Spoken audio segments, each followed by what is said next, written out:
नाशिकमधील भोंदूबाबा अशोक खरात याला नाशिकच्या जिल्हा सत्र न्यायालयात आज पुन्हा एकदा हजर करण्यात आलं. अशोक खरातची आज 1 एप्रिल रोजी पोलीस कोठडी संपणार होती. त्याच्या विरोधात सध्या नवनवीन तक्रारी दाखल होत आहेत.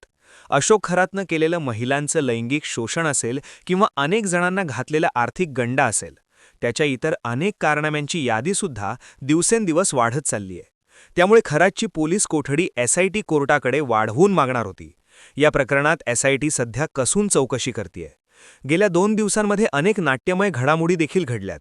अशोक खरात तपासात हवं तसं सहकार्य करत नाहीये, त्यांनी स्पष्ट माहितीसुद्धा देत नाहीये. त्यामुळे तपास पुढे सरकत नसल्याची माहिती समोर येतेय. त्यासाठी एसआयटीनं काय निर्णय घेतलाय, एसआयटी या तपासातून काय समोर येतंय, सुनावणी दरम्यान कोर्टात नेमकाच काय घडलं, हे सविस्तर या व्हिडिओतून पाहूयात. नमस्कार. 3 खटल्यांच्या चौकशीच्या कामामुळे या प्रकरणाला वेळ आणि न्याय देता येणार नसल्यामुळे अजय मिसर यांनी ही केस चालवण्यास नकार दिल्याची माहिती समोर येतेय. एसआयटीला त्यांनी एका लेखी पत्राद्वारे उत्तर देत ही त्यांची जी बाजू आहे ती मांडलेली आहे. त्याच्यामुळेच त्यांनी या केसला नकार दिल्यामुळे आता ही केस जी आहे ती सहाय्यक सरकारी वकील शैलेंद्र बागडे यांनी एसआयटीच्या वतीने युक्तिवाद केल्याचं समोर येतंय. आणि आज झालेल्या सुनावणी दरम्यान अशोक खरात याला कोर्टाकडून न्यायालयीन कोठडी सुनावण्यात आलेली आहे. अशोक खरात याच्यावर जो पहिला गुन्हा दाखल झाला त्याच्यासाठी त्याला 15 दिवसांची कोठडी संपली होती आणि त्यानंतर दुसऱ्या गुन्ह्यात आता आरोपी वर्ग करण्यात आलाय. आणि उद्या म्हणजे 2 एप्रिल रोजी अशोक खरात याला परत एकदा कोर्टात हजर केलं जाणार आहे. त्यामुळे उद्या न्यायालयात नेमकं काय होणार, त्या सुनावणीत नेमकं काय घडणार हे पाहणं सुद्धा महत्त्वाचं असणार आहे. ताब्यात घेतल्यापासून गेल्या 14 दिवसांपासून अशोक खरात हा पोलीस कस्टडीमध्ये होता, पोलीस कोठडीत होता. त्यानंतर आज त्याला अखेर 14 दिवसांचं न्यायालयीन कोठडी सुनावण्यात आली आहे. त्याची जी रवानगी आहे ती सध्या कारागृहामध्ये करण्यात आलेली आहे. तर अशोक खरात प्रकरणाच्या तपासादरम्यान दररोज नवनवीन खुलासे होत आहेत. खरातच्या दालनात नेमकं काय घडलं हे जाणून घेण्यासाठी एसआयटीनं सोमवारी त्याच्या नाशिकमधल्या कॅनडा कॉर्नर परिसरातल्या ओकस प्रॉपर्टीज या कार्यालयात न्यायवैद्यक पथकासह तपासणी केली. एका पीडित महिलेला सोबत घेऊन घडलेला सीन रिक्रिएट करण्यात आला. खरात्यानं पीडितेवर ताबा मिळवण्यासाठी नेमकी कोणती पद्धत वापरली याचं सविस्तर चित्रण यावेळी करण्यात आलं. त्यानं पीडितेला कार्यालयात कसं बोलवलं, सुरुवातीला काय संवाद साधला याची माहितीसुद्धा घेण्यात आली आहे. खरातनं मंत्र म्हणून पीडितेवर मानसिक नियंत्रण मिळवल्याचा आरोप असल्यानं हे मंत्रतंत्र म्हणतानाची त्याची कृती, पीडितेची तत्कालीन स्थिती याचं निरीक्षण तपास पथकानं नोंदवलंय. पीडितेची शुद्ध हरपवण्यासाठी किंवा संमोहित करण्यासाठी तिला काही विशिष्ट खाद्यपदार्थ किंवा प्यायला काही दिलं होतं का, या सगळ्याचा तपास एसआयटीनं केलाय. एसआयटीला काही महत्त्वाची कागदपत्रं सुद्धा मिळाली आहेत. ही कागदपत्रं खरातच्या संशयास्पद व्यवहारांशी आणि पीडित महिलांशी संबंधित असावीत असा अंदाज व्यक्त केला जातोय. स्थानिक पातळीवरील पडताळणीनंतर ही कागदपत्रं न्यायवैद्यक प्रयोगशाळेत पाठवण्यात येणार आहेत. एसआयटीनं खरात प्रकरणात सबळ पुरावे गोळा करण्यासाठी 2 मोठ्या कारवाया सुद्धा केल्यात.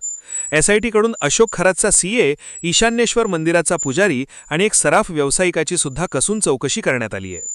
व्यावसायिकाच्या फसवणूक प्रकरणात अशोक खरातची चौकशी, तर ईशान्येश्वर मंदिरात कोणते कारनामे सुरू होते याची चौकशी आणि आर्थिक व्यवहार सांभाळणारा सीए यांची चौकशी एसआयटीकडून केली जाते. त्यात शिर्डीतल्या जमीन गैरव्यवहार आणि सावकारी प्रकरणात भोंदूबाबा अशोक खरात आणि त्याच्या कुटुंबियांच्या अडचणीसुद्धा आता वाढणार आहे. मूळ मालक शेतकरी रावसाहेब गोंदकर यांच्या फिर्यादीनंतर शिर्डी पोलिसांनी 5 जणांविरोधात गुन्हा दाखल केलाय. तपास यंत्रणांनी आता आपला मोर्चा त्यामुळे खरातच्या कुटुंबियांकडे सुद्धा वळवल्याचं बघायला मिळतंय. या प्रकरणाच्या तपासासाठी एसआयटी सक्रिय झाली आहे. खरातची पत्नी कल्पना खरात हिच्या अटकेसाठी पोलिसांनी थेट त्याच्या तृप्तबाला बंगल्यावर धडक दिली होती.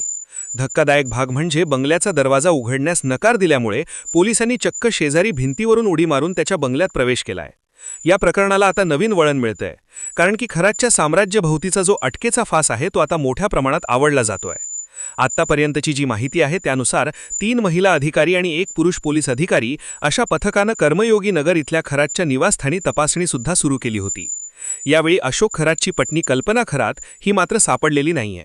चौकशीसाठी खरातच्या मुलाला हर्षवर्धन अशोक खरात याला पथकानं ताब्यात घेतलं होतं आणि एसआयटीनं खरातच्या मुलाला ताब्यात घेऊन महाराष्ट्र पोलीस अकादमीत चौकशीसाठी नेलं होतं. तिथे त्याची चौकशी करून नंतर त्याला सोडण्यात सुद्धा आलं. दुसरीकडे अशोक खरातची पत्नी कल्पना खरात हिच्यावर सुद्धा गुन्हा दाखल झालाय. मात्र अटकेच्या भीतीनं कल्पना खरात सध्या फरार झालीय. पोलीस तिचा कसून शोध घेत आहेत. ऐषारामी जीवन जगणारी अशोक खरातची पत्नी कल्पना ही पूर्वाश्रमीची सुनीता होती. तिचं माहेर सिन्नर तालुक्यातल्या पाडळी गावाचं आहे. कल्पना खरात इथं ऐशोआरामात जगत असताना तिच्या माहेरची परिस्थिती आजही हलाखीची आहे. अशोक खरातचं वय वाढत असल्यामुळे त्याचं लग्न जमत नव्हतं अशावेळी एका नातेवाईकानं कल्पना हिच्याशी त्याचा व्यवहार जुळवून आणला होता. वयाचं मोठं अंतर असूनही लग्नाचा सगळा खर्च खरात कुटुंबियांनी करण्याचं दर्शवल्यामुळे कल्पनाच्या वडिलांनी तिचं लग्न खरातशी लावून दिलं. लग्नानंतर कल्पनाचं आयुष्य हे पूर्णपणे बदललं.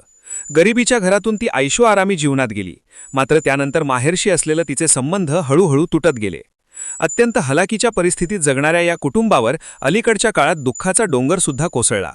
कल्पनाच्या मोठ्या भावाचा अपघाती मृत्यू झाला. त्यापाठोपाठी तिच्या वडिलांचे सुद्धा आजारपणामुळे निधन झालं. त्यामुळे घरात वृद्ध आई, भाऊजाई आणि लहान भाचा आहे असंच कुटुंब उरलंय. गावकऱ्यांच्या म्हणण्यानुसार वृद्ध आई असेल, भाऊजाई असतील, भाच्याला भेटण्यासाठी ती क्वचितच पाडळी